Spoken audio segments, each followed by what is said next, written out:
to my garden. Twig and I have been waiting for you. My name is Fiona, and we love fairy tales. Do you? What's that, Twig? You want to hear a story about a dragon? Well, you're in luck. I do have a story about a dragon today, a very special dragon. Would you like to hear it? Wonderful. Once upon a time, I went walking in a stream. It was early morning, and the water glittered, and the sun beamed. I climbed up a hill, and in the tall grass, I found a golden egg that was shiny like glass. Never before had I seen such an egg, so I scooped it up and I took it on my way. For this special egg had a home somewhere, and I was determined to get it back there.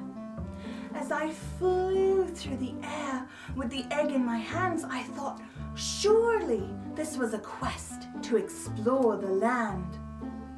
I flew to a farm with a chicken's coop, and I peered inside, but there were no golden eggs under its stoop. Next I went to the pond where the ducks hide their eggs in the reeds, but their eggs didn't look like a match to me. So I went to the robin's nest high in a tree, but these eggs were tiny and as blue as could be. So I sat on the branch and I pondered some more.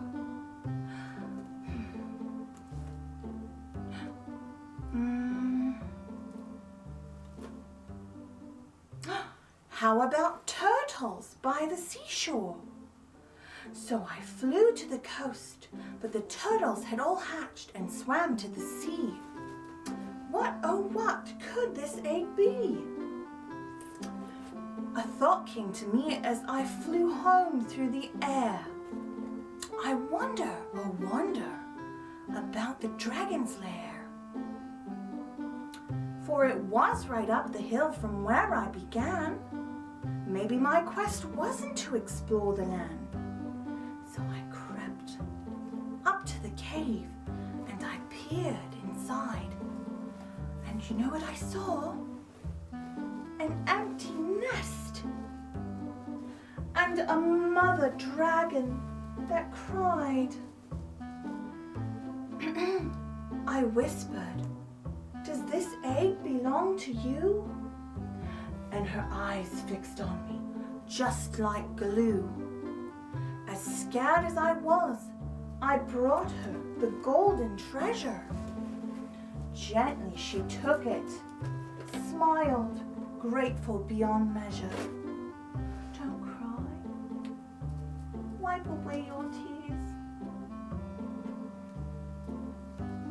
For it had rolled out of the nest and down the hill, and in the tall grass is where it laid still. And she looked out of her cave and thought, where could it be? But I had taken it away, so she couldn't see. Back to the nest she gently and quietly laid the egg to rest. But no sooner had she sat it down that it began to make a cracking sound. Both of us froze and knew the time had come for this baby dragon to meet its mum. Blue and green he emerged from the shell with tiny little wings that would soon fly so well. He was just the right size, not too small or big, so she decided to name him Twig. We were all so happy, we celebrated together, and I knew from that day Twig and I would be best friends forever. The beginning. What's that, Twig? I made a mistake. I should have said the end.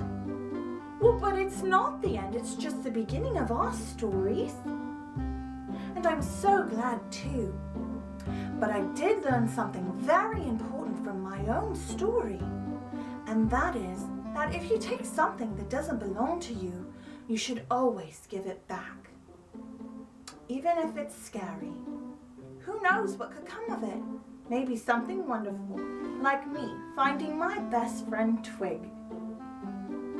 We hope that you enjoyed the story of how Twig and I met.